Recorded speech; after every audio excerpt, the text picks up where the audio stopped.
Hello, আসসালামু আলাইকুম guys. আমি নান বানানোর জন্য এখানে কিছু উপকরণ নিয়ে নিয়েছি। আমি আপনাদেরকে একে, একে দেখাচ্ছি। এখানে আমি দুধের সাথে হালকা কুসুম গরম দুধের সাথে আমি ২ চামচ নিয়ে নিয়েছি চিনি আর লবণ আর বাটার। একে, একে আমি সব দিয়ে দিচ্ছি। চিনি আর লবণ আমি একসাথে দিয়ে ভালোভাবে এটাকে মাখিয়ে তারপরে এখানে ইস্ট আর দুধ যে মিক্সড করে রেখেছিলাম ওইটা আমি একটু, একটু করে আস্তে, আস্তে ঢেলে দিব। তারপর আমি পুরোটা ঢেলে দিয়ে সুন্দর করে আগে এটাকে মাখিয়ে নেব। এই তো মাখামাখি শেষে এখন আমি এখানে বাটারটা সুন্দর করে মাখিয়ে নিচ্ছি। বাটারটা দিলে হয় কি চিজের একটা স্মেল থাকবে, ওই স্মেলটা ওরকম আসে না, একটু ভালো একটা সুন্দর একটা ফ্লেভার আসে। তার জন্য আমি একটু বাটার নিয়ে নিলাম। বাটার না দিলেও সমস্যা নেই, আপনারা তেল দিলেও হবে।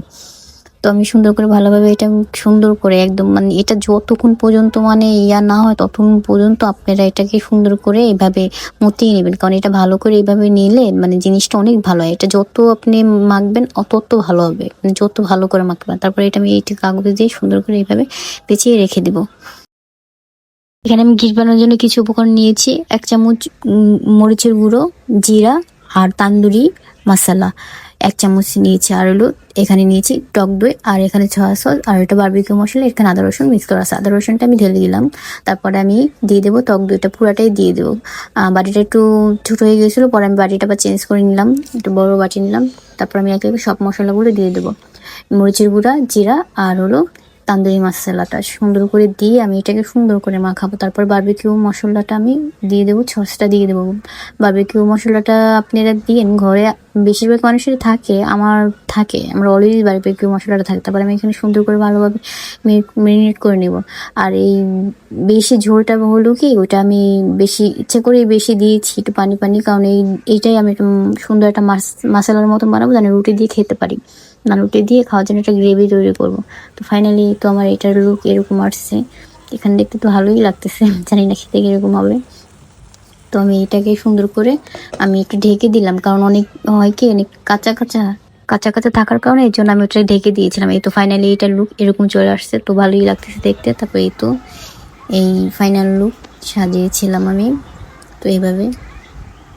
তো হ্যালো গাইস, আসসালামু আলাইকুম। আমি আপনাদের কাছে আবার একটা রান্নার রেসিপি নিয়ে আসলাম। রান্নার রেসিপি বলতে কি আমার হাজবেন্ড আমাকে চ্যালেঞ্জ দিয়েছিল নান আর বিফ খাওয়ার জন্য। উনি বাইরে থেকে আনতে চেয়েছিল। আমি বলছি শুধু শুধু বাইরে থেকে কেন আনবেন, তো আমি একটু ট্রাই করে দেখি আমি আপনি বাইরের মতন হালকা হলেও একটু হলেও পারি কিনা। এখন জানি না হুবহু বাইরের মতন হয়েছে কিনা, কিন্তু ওনার কাছ থেকে ওনাকে দিয়ে খাবারটা নিয়ে তো এখানে সাজিয়ে রেখেছি। ওনার কাছ থেকে আমি শুনি, দেখি খেয়ে কি বলে। ভালো হলেও বলবে, খারাপ হলেও বলবে, সমস্যা নাই। দেখি চ্যালেঞ্জটা আসলে নিতে পারছি কিনা।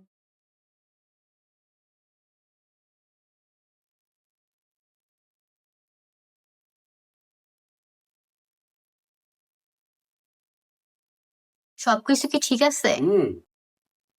সত্যি সত্যি বলবেন, ক্যামেরার সামনে দেখে এর জন্য মিথ্যা কথা বলবেন না। না, চলে যেতে ভালো। আর ওই যে ওই পেঁয়াজের সালাডটাও বানাইছি আমরা, যে হাওয়াতে খাইছিলাম, আমার কাছে খুবই পার্সোনালি আমার কাছে ভালো লাগছে। এর জন্য ভাবলাম বাসায় আমি আরেকবার ট্রাই করছিলাম, তো আজকে ভাবলাম আবার করি, কারণ সব আজকে মেয়োনিজটাও বানাইতে পারি নাই, তার জন্য ভাবলাম তাইলে এটা একটু ট্রাই করি। হুম হুম আসো, খাওয়া যায় একটু। তোমার ডাক, বসো। নাও, কেমন?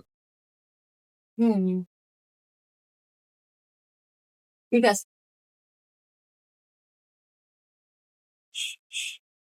তো আপনারা তো ভিডিওটা দেখতে পারলেন, তো আপনাদের জন্য অনেক কষ্ট করেছি। আপনারা দেখলে হয়তো বুঝবেন না তো ওরকম কষ্ট, কিন্তু আমার আজকে মনে করেন অনেক কষ্ট হয়ে গেছে বাবুরে সামলানো, তারপরে এই ভিডিও, তারপরে মানে অনেকই কষ্ট হলো। তো জানি না চ্যালেঞ্জটা পুরোপুরি মানে আপনাদের মন মতন হয়েছে কিনা, কিন্তু যার জন্য মনে করেন চ্যালেঞ্জটা নিয়েছিলাম তার কাছে ভালো লাগছে পার্সোনালি। আমাদের ঘরে সবাই খাইছে, আমার ওর দাদিও খাইছে, আমার বাবুও খাইছে, ওর বাবাও খাইছে, আমরা সবাই খাইছি, তো ভালোই লাগছে। আর আপনারা এটা দেখে বাসাও ট্রাই করতে পারেন যদি আপনাদের কাছে ভালো লাগে। আর আমাদের চ্যানেলে লাইক, সাবস্ক্রাইব আর কমেন্ট করেন, বেশি বেশি করে একটু শেয়ার করেন, তাহলে আমাদের একটু ভালো হয়। আর প্রথম নতুন চ্যানেল তো আমাদের, তার জন্য আপনারা যদি আমার পাশে থাকেন তাহলে মনে করেন অনেক উপকারিত হই। জানি না ভিডিও কিরকম হয়েছে, কারণ কোনো সময় ওরকম ভাবে কোনো এরকম ভিডিও করা হয় নাই, এই জন্য ফার্স্ট টাইম এরকম ভিডিও করলাম, তো তার জন্য। আর আপনারা আমাদের কাছে কিরকম টাইপের ভিডিও দেখতে চান একটু আমাদেরকে একটু বললেন, তাহলে মনে করেন আমরা একটু বুঝতে পারবো যে আসলে আপনি কিরকম ভিডিও মানে দেখতে চান। আর আমরা তো মনে করেন বাইরে গেলেও ঘোরাঘুরির ভিডিও দেই, তারপর মনে করেন রান্নারও ভিডিও দেই, কমেডিও দেই।